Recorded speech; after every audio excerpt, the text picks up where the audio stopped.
ونصلي ونسلم على رسوله الكريم اما بعد اعوذ باللہ من الشیطان الرجیم بسم اللہ الرحمن الرحیم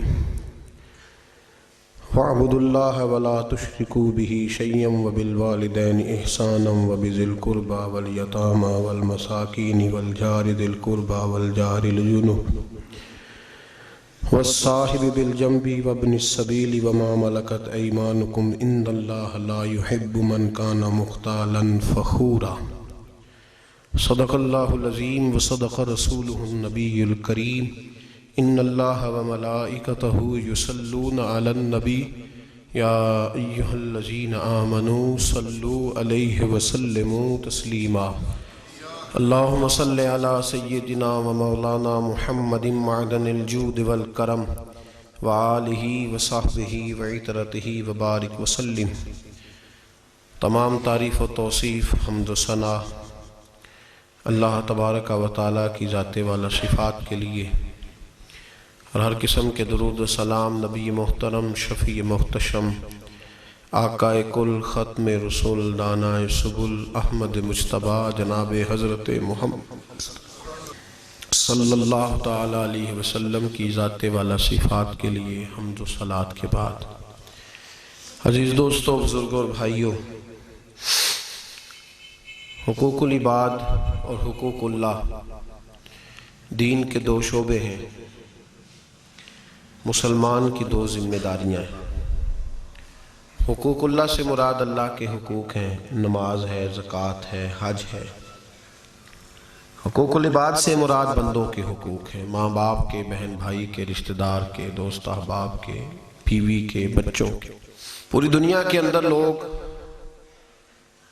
ظاہر ہے انسان انسانوں سے مل کے رہتے ہیں، تو جہاں جہاں بھی کچھ سوسائٹیاں، معاشرے قائم ہیں، وہ لوگ یہ چاہتے ضرور ہیں کہ ہمارے معاشرے میں لوگ ایک دوسرے کا خیال رکھیں، لیکن کوئی مکمل دستور حیات، کوئی مکمل ان کے پاس ایسا نصب العین نہیں جس کی روشنی میں لوگ اپنے معاملات کو ترتیب دیں۔ اسلام ایسا خوبصورت اور حسین دین ہے، اللہ نے اس قدر اس کے اندر جاذبیت، حسن اور خوبصورتی رکھی ہے کہ اسلام اپنے ماننے والوں کو تمام حقوق کا مکمل چارٹر عطا فرماتا ہے۔ اب کوئی سا بھی حق اسلام کے اندر تلاش کرنا چاہیں، حتیٰ کہ رستوں کے حقوق بھی میرے نبی پاک نے بیان فرمائے صلی اللہ تعالیٰ علیہ وسلم۔ حضور نے فرمایا ہر جگہ نماز پڑھ لو، تمہیں اجازت ہے، اللہ نے زمین کو پاک کر دیا ہے، لیکن جہاں سے لوگ گزرتے ہوں، ٹریفک گزرتی ہو، رستہ ہو، وہاں نماز نہ پڑھنا منع کر دیا۔ یہ رستے کا حق ہے جو تم نے ادا کرنا۔ اس سڑک پہ نماز پڑھنے سے منع کر دیا گیا، اس پہ پھٹا رکھنے کا کیا حکم ہوگا؟ اس میں کسی شخص کو اپنے سامنے جو ہے وہ اس کو دیوار بنانے کے لیے کیا شریعت اجازت دیتی ہوگی؟ تو رستے کا بھی حق بیان کیا۔ میرے نبی کریم سید عالم صلی اللہ علیہ وسلم نے ان چیزوں کے بھی حقوق بیان فرمایا جن کو لوگ بظاہر کوئی اہمیت نہیں دیتے۔ ہوا چل رہی تھی تو ایک شخص نے کہا کہ آج دیکھو ہوا کس سختی سے چل رہی ہے، کس قدر زیادہ اس نے مجھے پریشان کیا ہے، تو حضور نے ہوا کا حق بیان کرنا شروع کر دیا۔ فرمایا اسے برا نہ کہو، یہ کوئی اپنی مرضی سے چلتی ہے، یہ تو اللہ تبارک و تعالیٰ نے اس کو معمور کیا ہے تو یہ چل رہی ہے۔ تو میرے بھائی، میرے حبیب کریم سید عالم صلی اللہ علیہ وسلم نے ہر چیز کا حق بیان کیا، درختوں کے حقوق بیان فرمائے۔ میرے نبی پاک علیہ السلام نے کھیتیوں کو اجاڑنے سے منع کیا، سرسبز درختوں کو کاٹنے سے منع فرمایا۔ خاص ضروریات ہوں تو وہاں گنجائش دی، لیکن شوق کے ساتھ نبی پاک علیہ السلام نے جانور کا شکار کرنے سے روک دیا۔ مخلوق کے حقوق نبی کریم نے بیان فرمائے۔ یہ تو مخلوق کی بات ہے جن لوگوں سے مل کر ہم وقت گزارتے ہیں، اگر تعین ہو جائے نا کہ اس شخص کا یہ حق ہے، اس شخص کا یہ حق ہے، تو وہ جو اندر بڑی جنگ جاری رہتی ہے، گھروں کے اندر سرد جنگ جاری رہتی ہے، حالات بگڑے رہتے ہیں، معاملات پریشانیوں کا شکار رہتے ہیں، وہ سارے دور ہو جائیں گے۔ میرے رسول کریم علیہ السلام نے ماں باپ کے حقوق بیان کیے تو بیوی کے بھی تو حق بیان فرمائے ہیں۔ اور میں یہ اکثر کہا کرتا ہوں کہ بیٹے کو ماں باپ کے حقوق سیکھنے چاہیے، بڑی اچھی بات ہے، لیکن ماں باپ کو بھی تھوڑا سمجھنا چاہیے کہ بیوی جو آئی ہے سارا کچھ چھوڑ کے، اس کا بھی تو کوئی حق ہے نا۔ تو یہ کھینچا تانی اگر تعین ہو جائے، ہر آدمی کو پتا ہو کہ میرا یہ دائرہ کار ہے، اس کے اندر میں نے رہنا، یہ میرا حق ہے، میں نے اس حق کو سمجھنا ہے، یہ میری ذمہ داری ہے، اس ذمہ داری کو میں نے پورا کرنا ہے، تو معاشرہ ایک تو اچھا بھی ہو جائے گا، خوبصورت بھی ہو جائے گا، اور دوسرا جنگ و جدال سے بچ جائے گا، لڑائی جھگڑے سے بچ جائے گا۔ نبی پاک صلی اللہ علیہ وسلم نے حقوق العباد کی نزاکت کو بیان کیا، اس کی نزاکت کو بیان کیا، جہاں میرے نبی نے یہ فرمایا ہے کہ ایک طوائف عورت تھی تو اس نے ایک کتے کے بچے کو پانی پلایا تو اللہ نے اسے بخش دیا۔ اسی بخاری مسلم میں میرے نبی کریم صلی اللہ علیہ وسلم نے فرمایا ہے کہ ایک بندے نے ایک کتے کو، ایک بلی کو پیاسا باندھے رکھا، پانی وقت پہ نہیں پلایا، اس کی ساری نماز روزے کے باوجود اللہ نے اسے جہنم میں داخل کر دیا۔ حقوق العباد کا جو معاملہ ہے اس کے سارے پہلوؤں کو سمجھنا چاہیے۔ میرے حبیب کریم سید عالم صلی اللہ تعالیٰ علیہ وآلہ وسلم نے فرمایا جانور پر بھی اتنا بوجھ تم نے رکھنا ہے جتنا اٹھانے کی وہ طاقت رکھتا ہو، اس سے زیادہ تمہیں جانور پر بھی بوجھ رکھنے کی اجازت، اس کے بھی حق ہیں، اس کے بھی حق ہیں۔ حضرت عبداللہ بن مبارک رحمت اللہ تعالیٰ علیہ نے کسی سے اونٹ عاریتاً لیا، کرائے پہ لیا، جس طرح ہم گھر کرائے پہ لیتے ہیں۔ اب اس کے اندر چونکہ وہ مکان کرائے کا ہوتا ہے تو ہم نے کبھی یہ خیال ہی نہیں کیا کہ یہ میں نے رہنے کے لیے لیا ہے، توڑنے کے لیے تھوڑا لیا ہے۔ لوگ یہ فرق ہی نہیں محسوس کرتے کہ اس کے اندر میں نے کس طرح وقت گزارنا ہے۔ ہمارے تو یہاں تک بزرگوں نے لکھا ہے کہ جب کوئی آدمی کسی سے معاہدہ طے کرے، ہمارے ایک استاد تھے تو وہ فرمایا کرتے تھے، کہتے تھے جب تم کسی جگہ استاد تمہیں رکھا جائے نا پڑھانے کے لیے تو تم سے پوچھا جائے گا کہ تم کتنا وقت گزارو گے، تو تمہارے ساتھ معاہدہ طے ہوگا کہ میں صبح 8 بجے آؤں گا اور میں 2 بجے جاؤں گا، یہ تمہارا ان کے ساتھ وقت طے ہو گیا، یہ ٹائم طے ہو گیا، 6 گھنٹے کی ڈیوٹی طے ہو گئی۔ اب اس میں تمہارا معاوضہ طے ہو گیا کہ میں 15,000 20,000 روپیہ اس کام کا لوں گا، 8 بجے آؤں گا اور 2 بجے جاؤں گا، 6 گھنٹے کا۔ فرمانے لگے اب تمہیں اس وقت بات کرنی پڑے گی، کہنا پڑے گا کہ جناب میں پیشاب کرنے بھی جاؤں گا 6 گھنٹے، میں ٹیلی فون بھی سنوں گا، یہ تمہیں حکم ہے، اور اگر تم نے یہ طے نہیں کیا اس وقت تو پھر تمہیں اس کی اجازت نہیں۔ تم نے مسلسل بیٹھنے کا معاہدہ کیا، لیکن اساتذہ کے بڑے حقوق ہوتے ہیں، لیکن ان کو بھی سمجھنا چاہیے کہ سموسے کھانے کی انہیں بھی اجازت نہیں ہے کہ وہ کونے پہ بیٹھے ہوئے ہوں اور کلاسیں جو ہیں وہ شور کر رہی ہیں اور استاد جی سموسے کھا رہے ہیں، وہ کہہ رہے ہیں چلو پروگرام بنا تھا، کچھ بچوں سے جو تھا نا وہ جرمانہ اکٹھا ہوا تھا تو سموسوں کا پروگرام بن گیا ہے۔ یہ حق ضائع ہو رہا ہے، یہ حق ضائع ہو رہا ہے، یہ حقوق ضائع ہو رہا ہے۔ اساتذہ بچوں کو اپنے بچے سمجھ کے پڑھاتے تھے تو بچے بھی پھر انہیں والد ہی جانتے تھے، لیکن اگر بچے کو اس لیے مار پڑے کہ تو ٹیوشن نہیں پڑھتا تو پھر وہ کہے گا میں پیسے دے کے اس سے پڑھ رہا ہوں، تو پھر ماں باپ کا تعلق کہاں گیا؟ کوئی باپ تو نہیں پیسے دے کے بچے سے اس سے پیسے لے کے اس کو کوئی چیز دیتا۔ بہرحال بات دور نکل جائے گی۔ حقوق کا تعین جو شریعت نے کیا ہے، حضرت عبداللہ بن مبارک رحمت اللہ تعالیٰ علیہ نے ایک آدمی سے گھوڑا اونٹ کرائے پہ لیا، آپ نے بغداد سے مصر جانا تھا تو آپ نے وہ طے کر لیا معاہدہ کہ اتنے پیسے میں دوں گا، جس طرح ہمارے ہاں گاڑیاں کرائے کی ملتی ہیں اس زمانے میں جانور کرائے پہ بھی مل جاتے تھے، تو اونٹ کرائے پہ لیا، کہا میں مصر جاؤں گا اور وہاں سے واپس آؤں گا، اتنے پیسے طے ہو گئے۔ جب آپ جانے لگے تو ایک شخص نے آپ کو ایک خط دے دیا، فرمایا یہ میرا خط ہے تو یہ مصر میں فلاں آدمی کو دے دینا۔ آپ فرمانے لگے بھئی اس کے لیے تو مجھے اونٹ کے مالک سے دوبارہ پوچھنا پڑے گا، مجھے پوچھنا پڑے گا، اس لیے کہ یہ بوجھ زیادہ ہے، میں نے تو اپنا یہ جسہ رکھنے کے لیے اس سے کہا تھا، اب وہ جو ایک خط تو کہہ رہا ہے تو وہ میں کس طرح رکھوں گا؟ وہ شخص کہتا میں بہت بڑا دنیا دار تھا، میں نے کہا بابا ایک کاغذ کے ٹکڑے کا کیا بوجھ ہوگا؟ تو آپ فرمانے لگے اس اونٹ کے اندر جان کوئی نہیں، اس کے بھی تو حقوق اللہ اور اس کے رسول نے بیان فرمایا ہے نا. فرمایا اس کو تکلیف ہوگی، جتنا بھی اس پہ بوجھ بڑھے گا تو میں پہلے مالک کے پاس جاؤں گا. کہنے لگے آپ مالک کے پاس چاہے جائیں چاہے نہ جائیں، میں آج کے بعد یہ پابندی کروں گا کہ جہاں آپ کا درس ہوگا میں شرکت کیا کروں گا، میں آپ سے دین سیکھوں گا، میں بھی اخلاق کے اس خوبصورت زاویہ کو سیکھوں گا. تو میرے بھائی یاد رکھیں، حقوق جو ہوتے ہیں وہ جب آدمی ادا کرتا ہے تو معاشرے میں خوبصورتی پیدا ہوتی ہے، معاشرے میں حسن پیدا ہوتا ہے. جب آپ حقوق ادا کرتے ہیں تو میرے بھائی دیکھیں نا، آپ کسی کو اپنے حق میں مائل کرتے ہیں حقوق لینے کے چکر میں کہ میرے حق ادا کرو، تو اس طرح تھوڑی وہ مائل ہوگا، پیار تھوڑی بڑھے گا. لوگ جبر کرتے ہیں. تو اگر آپ اس کا حق دینا شروع کر دیں، ماں باپ کو حق دیں، بال بچوں کو ان کے حقوق دیں، تو جب آپ کسی کو کوئی چیز دیتے ہیں تو اس کے دل میں آپ کی محبت پیدا ہوتی ہے. نبی کریم سید عالم صلی اللہ علیہ وسلم نے فرمایا تحفہ دو تحفہ لو، تمہارے درمیان پیار بڑھے گا. ہم حقوق لینے کے چکر میں ہیں، دینے کے نہیں، تو تکلیف ہوتی ہے، معاملات خراب ہوتے ہیں. حقوق ادا کرنے کی کوشش کریں، حقوق دینے کی کوشش کریں. ہمیں لوگ فرمائشیں کرتے ہیں، اگر کوئی بوڑھا شخص کسی جگہ ملاقات ہو جاتی ہے تو کہتے ہیں جناب میرا بیٹا جمعہ پڑھنے آتا ہے تو آپ اس طرح کریں کہ حقوق والدین بھی کچھ سنائیں. بلکہ کئی دفعہ شکوہ کرتے ہیں کہ انہیں چیردہ توڑ کو جمعہ پڑھ دیا، انہیں بھی تمیز نہیں آئی کہ ابے نہ کہیں بولنا ہے. تو میں کہتا ہوں مثلا کتنی دیر ہو گئی ہے؟ کہتے ہیں جی 2 سال. تو میں نے کہا آپ کے پاس کتنی دیر رہا ہے؟ کہتے ہیں 28 سال. تو میں نے کہا جو 28 سال میں نہیں سیکھ سکا وہ 2 سال میں کیسے سیکھے گا؟ آپ کو بھی تو کچھ سکھانا چاہیے تھا نا.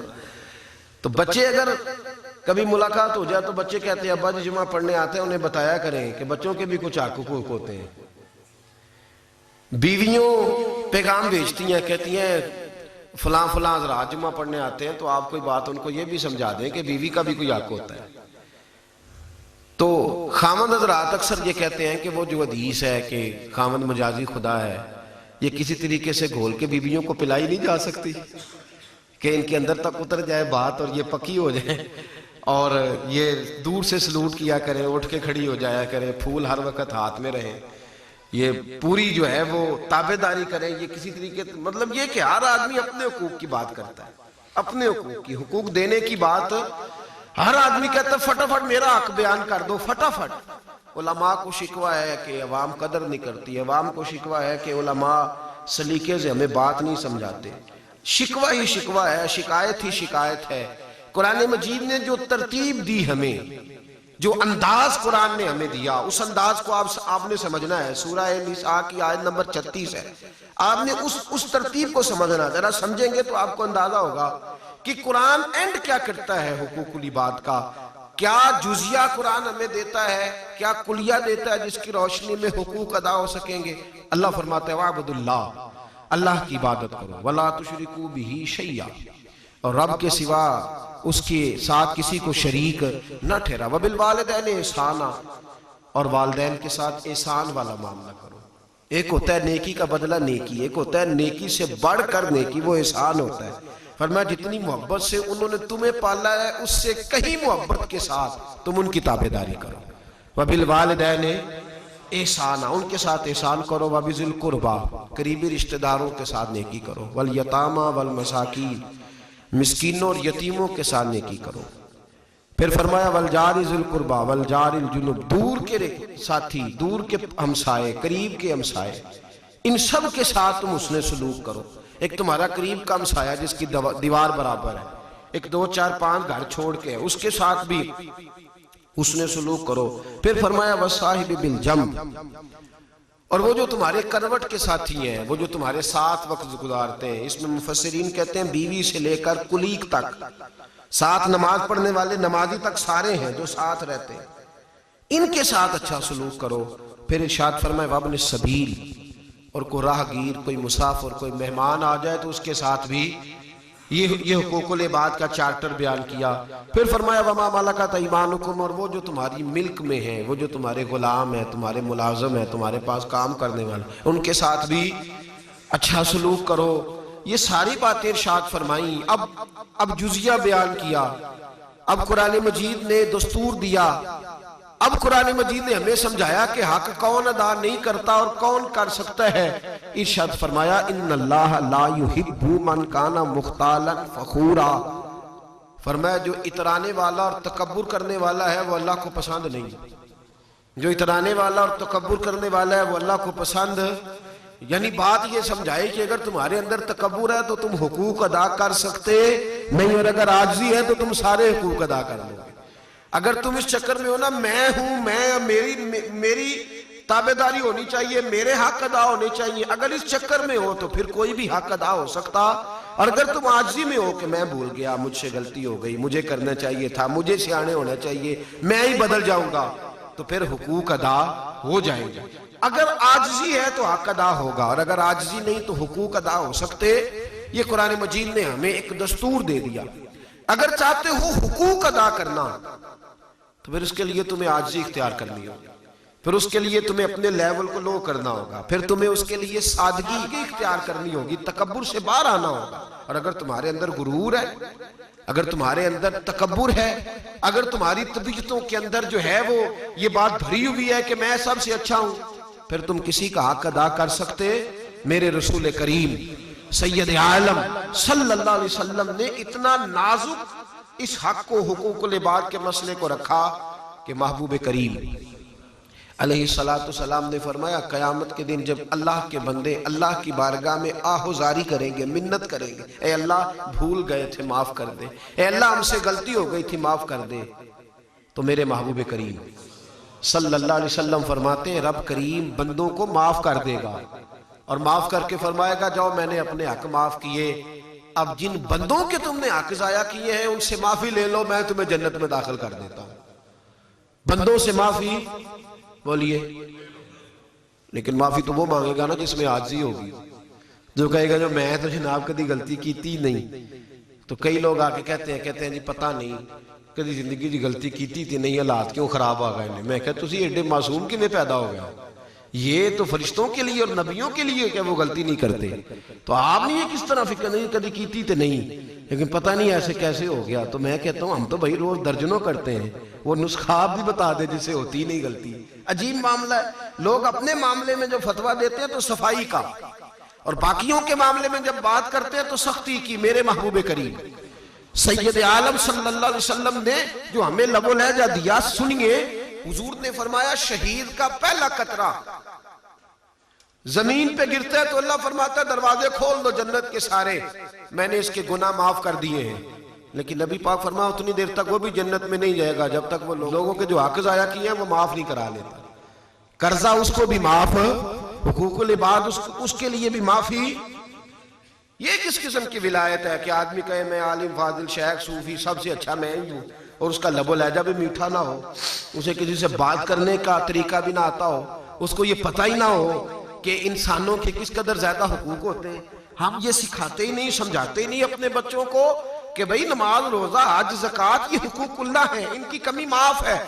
لیکن اگر بندوں کے حق میں کوئی کمی رہ گئی تو وہ اللہ معاف. حقوق العباد والا میں نے پہلے کہہ دیا کہ عاجزی کی نعمت ہے. اگر آپ عاجزی بن آپ کے اندر آ جائے پھر سارے حق ادا ہوں گے. اگر آپ اپنی اولاد کو، اپنے بچوں کو عاجزی سکھانے میں، بہت سارے گھرانے کہتے ہیں ہم نے بچے لاڈ سے رکھے ہوئے، پیار سے پالے ہوئے. وہ اصل لاڈ کا مطلب ہوتا ہے کہ تکبر کر دیا ان کے اندر. وہ لاڈ نہیں، وہ غرور ہے. انہیں سکھا دیا جاتا ہے کہ صرف تم ہو، تمہارے سوا اور کوئی، تمہارے علاوہ کوئی شے نہیں. وہ لاڈ نہیں ہوتا. خدا مجھے ایسی خدائی نہ دے کہ اپنے سوا کچھ دکھائی نہ دے. تو قرآن نے کہا جو متکبر ہوگا وہ کبھی بھی حقوق العباد ادا کر سکتا. حقوق العباد وہ ادا کرے گا جس کے اندر عاجزی ہے، جس کے اندر انکساری ہے. آج لوگ روز حق ضائع کرتے ہیں، روز حقوق ضائع ہوتے ہیں. دیکھیے نا،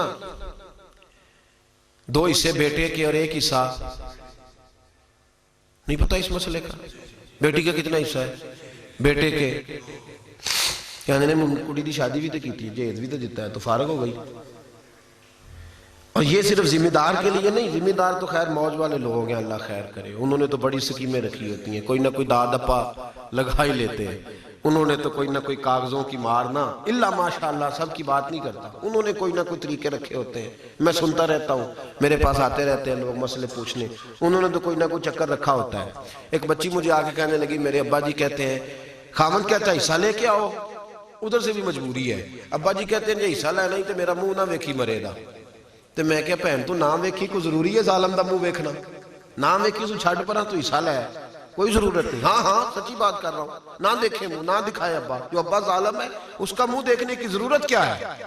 جب رسول کریم سید عالم صلی اللہ علیہ وسلم نے حق رکھا ہے، جب اللہ نے حق رکھا ہے، تو یہ کون ہوتا ہے کہنے والا کہ میں نہیں دیتا، تم مرے کا منہ نہ دیکھنا؟ تو نہ دکھائے منہ، ایسا منہ دیکھنا چاہیے بھی نہیں جو ظالم کا، جابر کا، اعلانیہ فسق کرنے والے کا منہ ہو. میرے نبی کریم علیہ السلام نے حق رکھا ہے. کون بیٹی کو حق؟ اور یہ بھی یاد رکھے اس میں صرف ذمہ دار کی بات نہیں کہ 2 مربے کا مالک تھا تو بیٹی کو حق نہیں دیا. جس کی جمع پونجی 25,000 روپے ہے، 2 بیٹے اور 1 بیٹی ہے، 5,000 اس کی بیٹی کا بھی بنتا ہے. اگر وہ بھی نہیں دیتا تو وہ بھی ظالم ہے، جابر ہے. اللہ کی بارگاہ میں اسے جواب دینا پڑے گا. ادھر خامد صاحب انہوں نے تلوار نکالی ہوتی ہے، حصہ لے کے آ. ادھر سے بھائیوں کے پاس جاتی ہے تو بھائی کہتے ہیں ٹھیک ہے حصہ لے لے، دوبارہ ملنے نہ آنا. اتنا ظلم، اتنی زیادتی. اور بھی فلسفہ ہے لوگوں کا، کہتے ہیں جی وہ نواسے نواسیاں کھائیں گے، وہ ہم نے تھوڑا کھانا ہے. کمال ہو گئی، تمہارے نواسیاں نواسے ہیں تو ماں کے تو بیٹے ہیں کہ نہیں؟ ان کی تو بیٹیاں کہ نہیں؟ تم اسے حقدار بناؤ. ہمارے فقہاء نے مسئلہ لکھا ہے کہ بیٹی سے منہ زبانی معاف کرانا بھی جائز نہیں. معاف کرانا، بلکہ امام شافعی رحمت اللہ تعالیٰ علیہ فرماتے ہیں پیسے بیٹی کے آگے رکھو، اس کے ہاتھ میں پکڑاؤ، کو یہ تیرا حق ہے. اگر وہ لے کے چلی جائے اسے ایک دفعہ مالک بناؤ، اس کو یہ تیرے پیسے ہیں. اپنی مرضی سے وہ باپ کو واپس کرے تو اسے اجازت ہے، اپنی مرضی سے بھائی کو دے دے تو اسے. یہ منہ زبانی معافی کون سی ہوتی ہے جی؟ معاف کرتی ہو؟ کہتی ہے جی چلو ٹھیک ہے معاف کیا. کیا کرے؟ بلکہ اللہ تبارک و تعالیٰ معاف کرے. ایسی باتیں بھی سننے میں آتی ہیں. اگر کوئی جائیدادیں ہیں تو بیٹیوں سے شادی سے پہلے اسٹام لے لیتے ہیں، شادی سے پہلے ہی. بیٹی بیچاری کیا کرے، کدھر جائے؟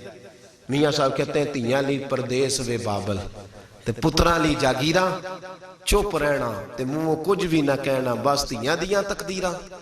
اور وہ جو بیٹا ہے نا جس کے لیے رکھا ہے سارا کچھ سنبھال کے، وہ برامدے میں 4 پائی لگاتا ہے ابا جی کی. برامدے میں کہتا ہے ابا جی اسی والے کمرے میں آپ کے گوڈے ٹھہر جائیں گے، ادھر ہی ٹھیک ہے، آپ باہر بیٹھیں، ادھر میں رہوں گا، میرے بچے رہیں گے. اور ڈرائنگ روم میں بھی آپ اے سی نہ چلائیں، اس لیے کہ میرے دوستوں نے بیٹھنا ہوتا ہے، پھر آپ کھانستے ہیں تو مسئلہ خراب ہو جاتا ہے. یہ زیادتی ہم کرتے ہیں اپنے ساتھ. بیوی کا حصہ بنتا ہے خاوند کی جائیداد میں، لیکن اگر بیوی، پہلی تو بات یہ ہے کہ اگر خاوند انتقال کر جائے تو بیوی پہ پابندی ہے کہ تم نے دوسری شادی نہیں کرنی، بچوں کے پاس بیٹھ دے آن سے. ہاں بیوی فوت ہو جائے تو خاوند چیلم بھی نہیں ہونے دیتا، وہ فٹافٹ کرتا ہے. تو فوری طور پہ وہ کہنے لگ جاتا ہے روٹی نہیں پکتی. چاہے جب بیوی تھی تو ہفتہ ہفتہ گھر سے کھاتا ہی نہیں تھا، اب اگلے ہفتے ہی سٹوری چھیڑ دیتا ہے روٹی نہیں پکتی، کپڑے میلے رہ گئے، فلاں ہو گیا فلاں ہو گیا. اور اگر بیوی سنے، حضرت عمر فاروق رضی اللہ تعالیٰ، آپ کے زمانے سے پہلے طریقہ یہ تھا کہ لوگ جہاد کے لیے جاتے تھے تو کئی سال لوگ جہاد میں ہی رہتے تھے، واپس نہیں آتے تھے. ایک دن حضرت عمر مدینے کی ایک گلی سے گزر رہے تھے تو ایک عورت کو اپنے خاوند کی یاد میں شعر پڑھتے سنا. اپنی بیوی سے آ کے پوچھا کہ ایک دفعہ اگر میاں بیوی کی ملاقات ہو تو پھر بیوی کتنا وقت رہ سکتی ہے خاوند کے بغیر؟ تو زوجہ کہنے لگی حضور 4 مہینے سے زیادہ نہیں رہ سکتی. آپ نے حکم دے دیا، حکم دیا، فرمایا کوئی شوہر بھی 4 مہینے سے زیادہ باہر نہ رہے، واپس آ جائے. یہ حکم ہے شوہر کے لیے حضرت فاروق اعظم کا. مجھے ایک بات بتلائیے کہ خاوند نے تو چیلم سے پہلے شادی کر لی اور بیوی پر پابندی ہے، وہ جوان بھی ہے، طاقت بھی ہے اور خاوند سے مل بھی چکی ہے. کہتے 2-3 بچے ہیں تو بیٹھ. اور سب سے زیادہ ظلم یہ بچی کے والدین کرتے ہیں، سب سے زیادہ زیادتی. حضرت ام سلمہ رضی اللہ تعالی عنہا، جناب ام سلمہ فرماتی ہیں میں بوڑھی بھی تھی، اتنی خوبصورت بھی نہیں تھی. میرے خاوند کا انتقال ہو گیا تو رسول پاک نے میرے لیے نکاح کا پیغام بھیجا. کہتی ہے میں حاضر ہوئی، میں نے کہا محبوبہ میں غلام ہوں، میں حاضر ہوں، لیکن یا رسول اللہ نہ تو میں اس قابل ہوں کہ میں خوبصورت ہی رہوں اور نہ اس قابل ہوں کہ کوئی خدمت ہی کر سکوں، تو یا رسول اللہ میرے ساتھ نکاح. نبی کریم نے فرمایا تو بوڑھی اور کمزور ہے اور لاوارث بھی ہے، تیرا خیال کوئی نہیں رکھے گا، میں اس لیے شادی کرنا چاہتا ہوں کہ تجھے وہ سہارا ملے جو اللہ نے سب سے مضبوط بنایا ہے، جو سب سے تگڑا سہارا ہے وہ تجھے دینا چاہتا ہوں. میرے حبیب کریم سید عالم صلی اللہ علیہ وسلم نے بیوہ کے ساتھ خود نکاح، ایک کی تو نبی پاک نے شادی کنواری عورت کے ساتھ کی، نبی پاک صلی اللہ علیہ وسلم نے جب بیوہ کو ترجیح دیا تو ہمارے معاشرے میں ظلم ہوتا ہے، اس کو کہا جاتا نہیں تو نے نہیں کرنی، تو نے نہیں، یہ حق اس تیزی کے ساتھ ضائع ہوتا ہے، پھر گناہ کا دروازہ کھلتا ہے، پھر ظلم ہوتے ہیں۔ میرے محبوب کریم سید عالم صلی اللہ تعالیٰ علیہ وآلہ وسلم نے جو دین ہمیں دیا وہ بڑا شست تھا، بڑا خوبصورت، بڑا نکھرا اور بڑا واضح دین ہے، اور فطرت کے عین مطابق ہے، جذبات کو کچلنے والا نہیں بلکہ انہیں صحیح رستہ دینے والا ہمارا مذہب ہے۔ تو میرے بھائی حقوق العباد کے معاملے میں، اور ایک اور بات بھی سن لیں، ایک آدمی انتقال کر گیا، اس کے بچے اگر نابالغ ہیں تو اس کے پیسوں میں سے اس کے لیے اصالِ ثواب کے لیے ختم دلانا بھی جائز نہیں۔ جب تک وراثت تقسیم نہیں ہوتی، بچے بالغ نہیں ہوتے، اگر ضرور اصالِ ثواب کرنا ہے، ختم دلانا، تو بہن بھائی اپنی جیب سے کریں گے۔ اگر بچے نابالغ ہیں تو بچے کہہ بھی دیں کہ ہمارے ابا جی کے لیے 6 دیں گے، پکا لو، تو پھر بھی پکانے کی اجازت، اس لیے کہ وہ وارث ہے، اور نابالغ اپنی مرضی سے بھی کوئی چیز کسی کو نہیں دے سکتا۔ حقوق العباد کا معاملہ نازک ہے۔ میرے محبوب کریم سید عالم صلی اللہ علیہ وسلم نے اس کی نزاکت کو بیان کیا ہے، نزاکت کو، کسی بندے کا حق ضائع کر جانا، کسی شخص، اور سب سے بڑا حق پتہ کیا؟ حق عزت، حق عزت۔ اگر آپ نے کسی کو حق عزت نہیں دیا، تو اگر کسی نے حق عزت نہیں دیا، یار روزی روٹی کا مسئلہ حل ہو ہی جاتا ہے۔ اس زمانے میں جو سب سے بڑی پریشانی ہے وہ عزت کی ہے، لوگ ایک دوسرے کا احترام نہیں کرتے۔ میں اکثر کہا کرتا ہوں کہ رشتوں کے نام ہیں، احترام نہیں۔ میرے رسول نے رشتوں کے احترام بیان فرمائے، اور پہلے رشتوں کے نام تھے، حضور تشریف لائے تو حضور نے رشتوں کے مقام بیان فرمائے، ان کے احترام بیان فرمائے۔ عزت نہیں دیتے۔ بخاری مسلم کی حدیث سنیے، میرے نبی کریم سید عالم آقائد عالم صلی اللہ علیہ وسلم نے ارشاد فرمایا، صحابہ بتلاؤ میری امت میں غریب کون ہے، مفلس کون ہے، نادار کون ہے، تہی دامن کون ہے، خالی ہاتھ کون ہے؟ صحابہ نے عرض کی حضور جس کے پاس درہم و دینار نہ ہو، دولت نہ ہو۔ نبی پاک نے فرمایا نہیں، وہ نہیں۔ تو حضور پھر آپ بتا دیں، تو میرے حبیب کریم سید عالم علیہ السلام نے فرمایا میری امت کا سب سے مفلس اور غریب وہ ہے جو قیامت کے دن احد پہاڑ کے برابر نیکیاں لے کے آئے گا۔ یا رسول اللہ احد پہاڑ کے برابر نیکیاں پھر بھی مفلس؟ نبی پاک نے فرمایا احد کے برابر نیکیاں ہیں، نماز، روزہ، حج، زکوٰۃ، عمرے، طواف، صدقات، کیا بات ہے، احد پہاڑ کے برابر نیکیاں ہیں۔ لیکن جب حساب کرنے کے لیے کھڑا ہوا ہے، فرشتوں نے جب اس کا نامہ اعمال نکالا ہے، تو کسی کی اس نے غیبت کی ہے، کسی کو گالی دی ہے، کسی کو برا کہا ہے، اپنی پارسائی میں کئیوں کی پگڑیاں اچھال گیا ہے، اپنے تقوی کے زعم میں کئیوں پہ اعتراض کر گیا ہے۔ فرمایا ان غلطیوں کی بنیاد پر، ان حقوق العباد کو ضائع کرنے کی بنیاد پر اللہ وہ ساری نیکیاں ان لوگوں کو دے دے گا جن کے اس نے حق ضائع کیے ہوں گے، اور فرمایا اس احد پہاڑ کے برابر نیکیاں لانے والے کو اللہ جہنم میں داخل کر دے گا۔ ہمارا لب و لہجہ، ہمارا انداز، اچھا ہم سمارٹ بنتے ہیں بات کر کے، کہتے ہیں میں نے بات نہیں کرنے دی۔ او خدا کے بندے، یہ دانشور کا طریقہ نہیں۔ دانشور سمجھدار آدمی تو وہ ہوتا ہے جو زیرک ہوتا ہے، جو معاملہ فہم ہوتا ہے، جو تولتا ہے بات کرنے سے پہلے۔ میرے نبی پاک سید عالم صلی اللہ علیہ وسلم نے جو فرمایا تھا نا کہ دنیا میں سب سے خوبصورت ماں باپ وہ ہے جو اپنی اولاد کو اچھے ادب کا تحفہ دیتے ہیں۔ کون سا تحفہ؟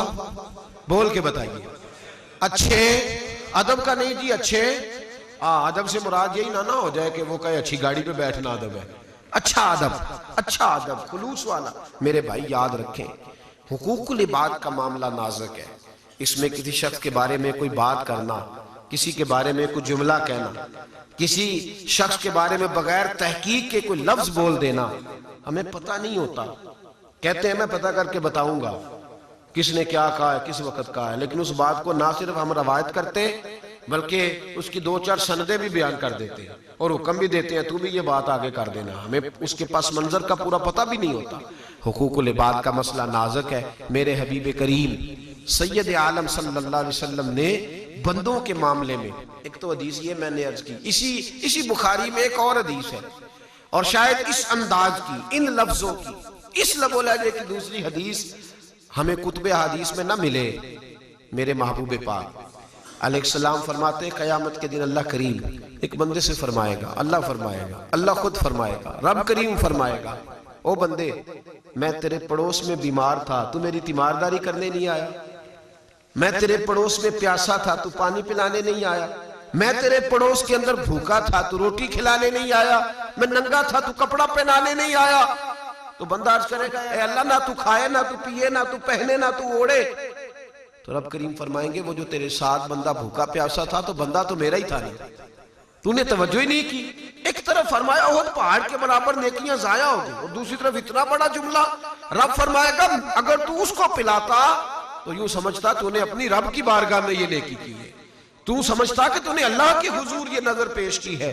میرے بھائیوں، میرے نبی کریم علیہ السلام حقوق کی باریکی کو بیان کرتے۔ آج لوگوں نے نماز پڑھنے کا نام نیکی رکھ دیا ہے، روزہ رکھنے کا نام نیکی رکھ دیا ہے، حالانکہ نیکی تو گناہ سے بچنے کو کہتے ہیں۔ حالانکہ نیک تو وہ ہوتا ہے جو حقوق العباد کے معاملے میں بھی پورے تقوی طہارت کا پابند ہو۔ دیکھیے نا حبیب کریم سید عالم علیہ السلام کی بارگاہ میں صحابی نے آ کے عرض کی حضور میں جہاد پہ جانا چاہتا ہوں، تو حضور نے فرمایا تیری اماں زندہ ہے؟ حضور زندہ ہے۔ فرمایا جا جا کے گھر اس کی خدمت کر، اللہ تجھے میدان میں لڑنے والے مجاہد کا ثواب گھر بیٹھے ہی عطا فرما دے گا۔ اس کی نوکری تو کر، اس کا حق تو ادا کر، اس کی طرف دیکھ تو صحیح۔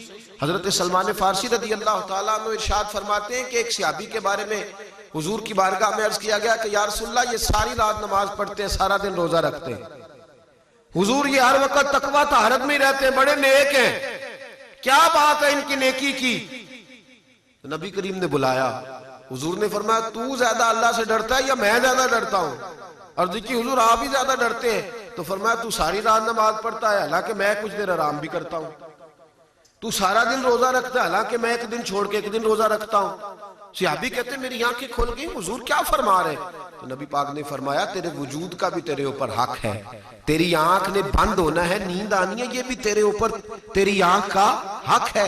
اور فرمایا تیرے گھر میں جو بیوی رہتی ہے اس کا بھی تیرے اوپر حق ہے، تیرے وجود کا بھی تیرے اوپر حق ہے، حقوق العباد کو بھی سمجھ، اس پر بھی غور کر۔ نبی رحمت سید عالم صلی اللہ علیہ وسلم نے ہمیں ان حقوق کی بابت بھی ارشاد فرمایا۔ حضور نے فرمایا خاوند اگر رزق حلال کما کے اپنی بیوی کے منہ میں لقمہ ڈالے گا تو اللہ اسے کامل صدقے کا ثواب عطا فرمائے گا، اگر اپنے بچوں کے منہ میں وہ روٹی ڈالے گا تو اللہ کامل صدقے کا ثواب عطا فرمائے گا۔ تو میرے بھائی یاد رکھیں یہ سارا چارٹر ہمیں نبی حضرت عبداللہ ابن عباس حضور کے چچا زاد بھائی ہیں، مسجد میں اعتکاف بیٹھے تھے، ایک شخص آ گیا آپ کے پیچھے بیٹھ گیا، فرمایا کیسے آئے ہو؟ اس نے کہا حضور ایک شخص کا مجھ پر قرض آتا ہے اور وہ مجھے گنجائش دینے کو تیار نہیں، میں مجبور ہوں، آپ کی بڑی عزت کرتا ہے، اگر آپ میرے ساتھ چلے تو میرا کام ہو سکتا ہے، لیکن آپ کو میں کہہ نہیں سکتا اس لیے کہ آپ اعتکاف بیٹھے ہوئے ہیں۔ یا عبداللہ ابن عباس آج اگر میں نے اس کے پیسے نہ دیے تو پتہ نہیں میرے ساتھ کیا کرے گا۔ جناب عبداللہ ابن عباس نے اس کا بازو پکڑا اور مسجد سے باہر نکلا ہے، کہنے لگا حضور آپ کے اعتکاف کا کیا بنے گا؟ آپ فرمانے لگے تو حضور کے پاس بیٹھا کرتا تھا یا میں بیٹھا کرتا تھا؟ کہا جناب آپ ہی بیٹھتے تھے۔ فرمایا سن پھر میرے نبی کریم صلی اللہ علیہ وسلم نے فرمایا تو ایک دکھیے کا دکھ دور کر دے اللہ 10 بار اعتکاف کرنے سے زیادہ ثواب عطا فرمائے۔ فرمایا میں اس حدیث پہ عمل نہ کروں جو میرے نبی نے بیان فرمائی ہے؟ فرمایا یہ جو اعتکاف ہے نا یہ میرا ٹوٹ گیا ہے، میں اسے قضا کروں گا، دوبارہ ادا کروں گا، لیکن اگر تیرے بچے رو پڑتے، اگر تیری بیٹیاں تڑپ جاتی، اگر تیری بیوی روتی، تیری ماں تڑپتی تو ان کے آنسو جو بہہ جاتے تو اس دکھ کا مداوع کون کرتا؟ اس تکلیف کو دوبارہ سہولت میں کون بدلتا؟ فرمایا میں اعتکاف کی قضا کر لوں گا۔ میرے بھائی اتنا خوبصورت مذہب، اتنا خوبصورت دین، آج دیکھیے نا شام میں کیا ہو رہا ہے اقتدار کے لیے۔ اب لوگوں نے امریکہ سے صلح کر لیا، کہتے ہیں تم بھی بم مارو ہمارے باغی، تم اللہ رسول کے باغی ہو تمہیں نہیں مارنا چاہیے؟ کہتے ہیں ہمارے باغیوں کو کچل ڈالو، قتل کر ڈالو۔ اس قدر ظلم، اس قدر ستم، اس قدر زیادتی، لوگ رب رسول کے باغی ہو گئے۔ لیکن انہوں نے اپنی حکومتوں کو مضبوط کیا. حقوق العباد کا معاملہ لوگوں نے کھٹائی میں ڈال دیا ہے. کھٹائی میں ذاتیات کو لوگ لے کر کے آگے چل رہے ہیں. پوری امت مسلمہ اس وقت ذاتی مفادات کے چنگل میں ایسی الجھی ہے کہ پورے علاقے اجڑ گئے. لاکھوں لوگوں کا خون بہہ گیا, لاکھوں لوگوں کا. کل پرسوں کے اخبار میں شام کے ایک بچے کی تصویر تھی, اس کے ماتھے سے خون بہہ رہا تھا اور لبوں سے وہ مسکرا رہا تھا. لکھنے والے نے لکھا تھا کہ اب ان کے لیے خون کوئی تکلیف ہی نہیں رہا, اب خود روز جو بہتا ہے, روز بہتا ہے. میرے بھائی, یہ کوئی لاوارث امت تو نہیں, یہ میرے رسول پاک کی امت ہے. یہ کوئی ایسے تو نہیں جن کا خدا کوئی نہ ہو, یہ رب کریم کے ماننے والے ہیں. فلسطین میں خون بہے, کشمیر میں خون بہے, ایک آدھ بیان دے کے سارے حکمران فارغ ہو جاتے ہیں, ایک آدھ بات کر کے سارے خطیب وائے سب لوگ چھٹی کر گئے, ایک دعا ہو گئی تو معاملہ ختم ہو گیا. لیکن آخر دستور کب بنے گا؟ آخر کب ان لوگوں کے لیے لوگ میدان سجائیں گے؟ حقوق العباد کے معاملے میں اس قدر زیادتی کا شکار ہے لوگ. سینکڑوں لوگ لیبیا میں ظالموں کی قید میں ہیں, حکومتوں کی جنگ میں ظالموں کی قید میں. ان کا اپنے گھروں سے رابطہ بھی ٹوٹا ہوا ہے. ان کے گھر والے کہتے ہیں اگر ماری گئے ہیں تب بھی ہمیں خبر مل جائے, چلو تسلی تو ہو جائے. حقوق العباد کے معاملے میں مسلمان اس قدر زیادہ لاپرواہ ہو گیا. میرے حبیب کریم سید عالم نور مجسم صلی اللہ علیہ وسلم نے اپنے غلاموں کو کہا کہ اپنے آپ کو تکلیف میں دے کے, اپنے وجود پہ جبر کر کے تو دوسروں کے پاس لحاظ. 2-3 جملے نا ہم فٹافٹ کہہ دیتے ہیں, 2-3 جملے کہنا پسند کرتے ہیں. صاحب آپ تو امیروں کے ہاں جاتے ہیں, ذرا غریب کے ہاں بھی پھیرا لگائیے گا. پھر دل کرتا ہے, طبیعت اتنی ٹوٹتی ہے کہ طبیعت مانتی ہے کہ اسے کہا جائے نہیں تیرے ہاں نہیں آنا. یہ تو نے لب و لہجہ کیسے استعمال کر لیا بغیر تحقیق کے؟ تو نے بات ہم نہیں محسوس کرتے کہ ہمیں کس طرح سے بولنا چاہیے, کس طرح کا ہمارا انداز ہونا چاہیے. حقوق العباد کے معاملے میں ہم کبھی بھی اپنے آپ کو سمیٹ کے نہیں رکھتے الا ماشاءاللہ. میرے بھائی, میرے نبی کریم سید عالم صلی اللہ علیہ وسلم نے فرمایا اپنے اوپر جبر کر, تکلیف میں رہ, اور دوسروں کے معاملے میں تو نرمی اختیار کر, دوسروں کے حقوق کا تو خیال کر. سیدہ طیبہ طاہرہ حضرت فاطمہ رضی اللہ تعالی عنہا بی بی صاحبہ علیل ہو گئی. بخار کا عالم ہے, اور آپ کو پتہ ہے جب بخار چڑھتا ہے تو انسان کا منہ کڑواہٹ کا شکار ہوتا ہے, اسے کوئی چیز اچھی نہیں لگتی. اور نبی پاک نے بھی حکم دیا ہے, فرمایا بیمار سے پوچھا کرو, ضد نہ کیا کرو کہ یہ چیز کھا لے, اس لیے کہ بیمار کو اللہ ہی کھلاتا ہے, اللہ ہی پلاتا ہے. اس کو ضد نہ کیا کرو کہ ضرور کھا ضرور کھا, اسے اللہ کھلاتا پلاتا ہے. تو حضرت فاطمہ شدید طبیعت مبارک میں بظاہر الحالت ہے. مولا علی شیر خدا رضی اللہ تعالیٰ عنہ اٹھ کے قریب آئے, کہنے لگے فاطمہ کئی دنوں سے تم نے کچھ کھایا نہیں, اگر کچھ کھانے کو دل ہو تو مجھے بتا, اور تم نے کبھی فرمائش بھی نہیں کی, آج میرا دل کرتا ہے تو فرمائش کر. حضرت فاطمہ کہنے لگی علی اگر ایک انار مل جائے نا تو میری طبیعت مانتی ہے کہ میں انار کھاؤں, ذرا ٹھنڈا ہوگا, میرے دل کو ٹھنڈا کرے, انار مل جائے. حضرت علی فرماتے فاطمہ نے انار کا کہہ بھی دیا اور میری جیب میں 1 دینار بھی نہیں, آئے گا کہاں سے؟ کہتے ایک دوست کے پاس گیا تو اس سے 1 دینار لایا. حضرت فاطمہ اس کو میں نے بتایا کہ دینار مل گیا, میں انار لینے جا رہا ہوں. فرماتے ہیں جب میں پہنچا نا بازار تو مجھے ایک بیمار شخص ملا, کہنے لگے علی 4-5 دن سے بیمار ہوں, دوائی کے لیے پیسے کوئی نہیں. حضرت علی فرماتے ہیں وہی دینار میں نے اس غریب کو دے دیا, اور واپس پلٹا تو سارے رستے دل پہ بوجھ تھا کہ فاطمہ نے فرمائش ہی نہیں کی, اور اگر آج کی ہے قرضہ بھی اٹھایا ہے اور بات پھر آگے نہیں بڑھ سکی. فرماتے میں واپس آیا, آ کے کھڑا ہوا, پاک رسول کی پاک بیٹی, عزت والے محبوب کی عزت والی بیٹی, پردہ پوش نبی کی پردہ پوش بیٹی. فرماتے سامنے کھڑا ہوا تو بی بی صاحبہ فرمانے لگی علی تم انار نہیں لائے, مجھے پتا چل گیا ہے ضرور کسی ضرورت مند کو دے آئے ہوں گے, کسی ضرورت مند کو دیے ہوں گے, میں علی کو جانتی ہوں. تو کہا فاطمہ ایک بیمار مل گیا تھا, کہتا تھا دوائی کے پیسے کوئی نہیں, تو میں نے وہ تیرے والا دینار اسے دے دیا. حضرت فاطمہ کہنے لگی بس 5 منٹ ہی ہوئے, لگتا ہے اسی وقت آپ نے اس کو پیسے دیے ہوں گے, 5 منٹ ہوئے, میرے دل سے انار کی خواہش ہی دور ہو گئی, خواہش ہی نہیں رہی. پتہ نہیں کس طرح طبیعت ٹھنڈی ہو گئی, خود بخود نکل ہی گئی. لگتا ہے وہی وقت ہوگا جب آپ نے اس غریب کو وہ پیسے دیے. حضرت علی فرماتے ہم دونوں باتیں کر رہے تھے, دروازے پہ دستک ہوئی, دروازہ کھولا تو جناب سلمان فارسی کھڑے اور کہنے لگے یہ لو 9 انار ہیں, نبی پاک نے بھیجے ہیں. تو حضرت علی شیر خدا کہنے لگے لے جاؤ یہ ہمارے نہیں کسی اور کے ہیں. کہا آپ کے کیوں نہیں؟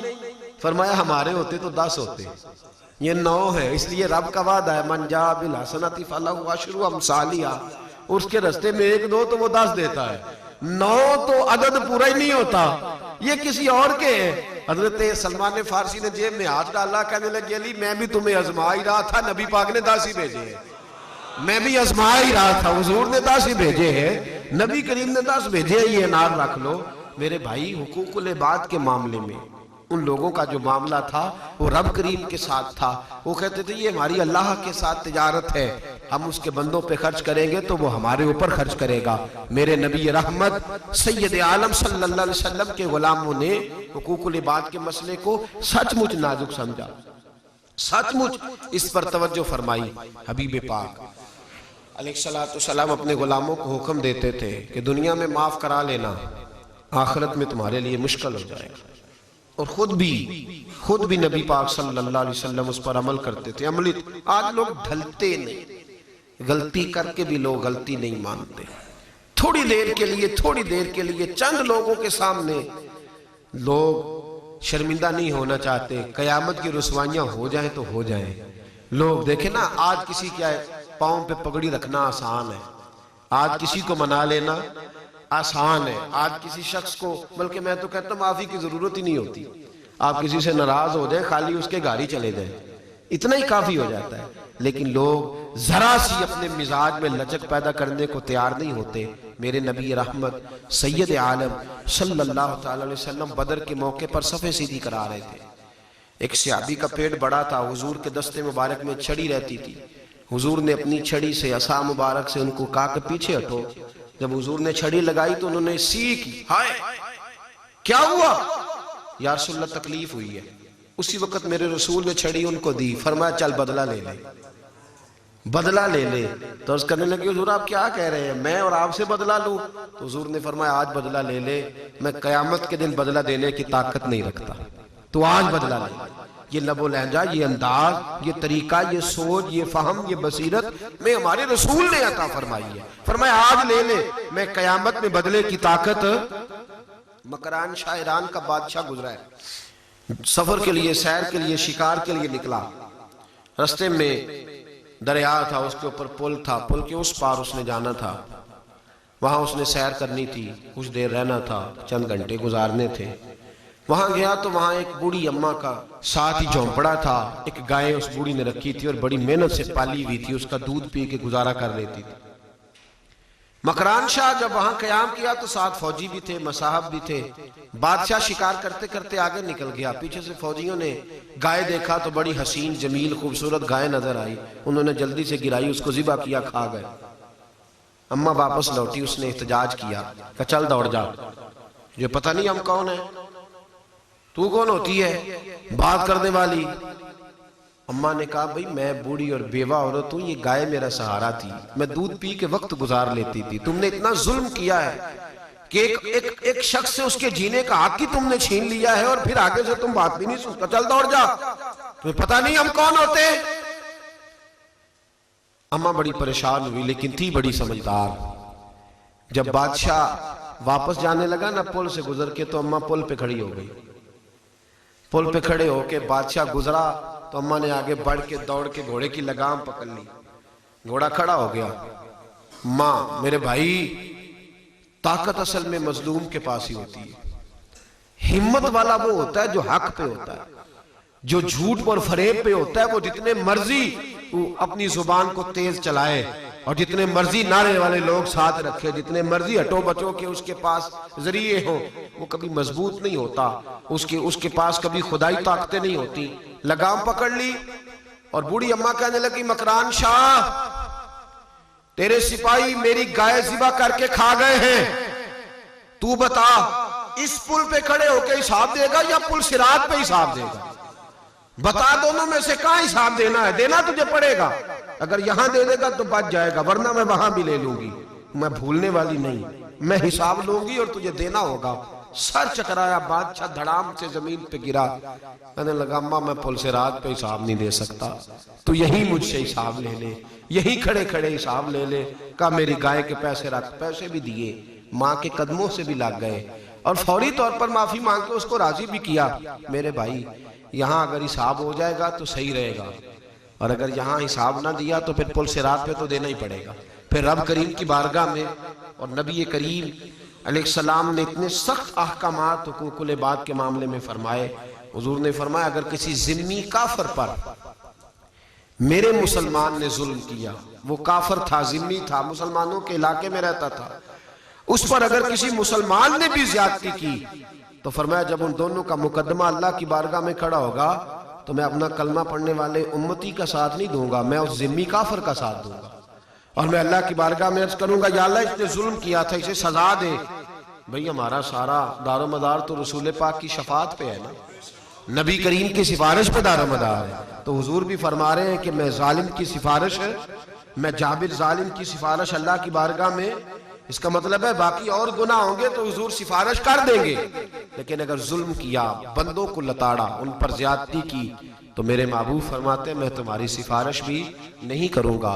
یاد رکھیں حقوق العباد کے معاملے، میں نے شروع میں کہا کہ قرآن مجید کہتا ہے تکبر سے بچیں، تکبر ہوگا تو حق ادا نہیں ہوں گے، تکبر والا صرف حقوق مانگے گا، دے نہیں سکے گا، جو عاجزی والا ہوگا نا، عاجزی والا، وہ سب کے حقوق ادا کرے گا۔ میرے حبیب کریم علیہ السلام نے دنیا سے جاتے وقت ظاہری پردہ کرتے وقت بھی اعلان کیا تھا میں جا رہا ہوں، کسی کا حق آتا ہو تو وصول کر سکتا ہے، کسی کا حق آتا ہو تو وصول کر سکتا ہے۔ میرے بھائی جب ہم روزمرہ کے معاملات میں وقت گزارتے ہیں تو قرآن ہمیں حکم دیتا ہے کہ بال بچوں کے ساتھ، رشتہ داروں کے ساتھ، ماں باپ کے ساتھ پہلو عاجزی والا اختیار کریں، انکساری والا اختیار۔ ہاں غلط بات نہ مانے، حضور نے فرمایا تمہارا گھر میں ڈنڈا بھی لٹکنا چاہیے، جہاں سختی کی حاجت ہو وہاں سختی کرنا حکم ہے شریعت اسلامیہ کا، لیکن اگر حقوق ادا کرنے ہیں تو اس کے لیے نرمی پیدا کرنی ہوگی، اس کے لیے ہمیں اپنی طبیعتوں کے اندر خلوص پیدا کرنا ہوگا، اس کے لیے تھوڑا سا اپنے لیول کو نیچے لانا ہوگا، عاجزی پیدا۔ جب یہ عاجزی پیدا ہو جائے گی پھر سب کے لیے اچھے ہو جائیں گے، سب کے لیے بھلے ہو جائیں گے۔ رب کریم سمجھنے کی توفیق عطا فرمائے۔ آخر دعوانا الحمدللہ۔